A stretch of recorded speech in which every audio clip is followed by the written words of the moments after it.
According to HubSpot, 50% of marketers consider lead generation as a top priority in their campaigns. Here are 3 popular lead generation methods companies are using till date. Number 1. Content marketing. 93% of B2B buying process starts from an online search. This places content marketing at the center of digital lead generation strategies.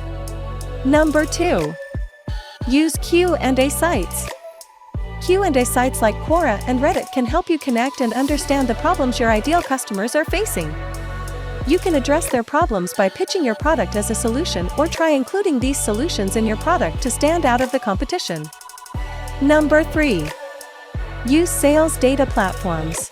A lot of third-party sales data platforms can help you tackle the lead generation problems.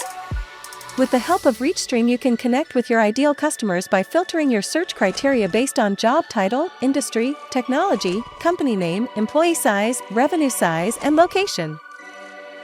Start your lead generation journey today.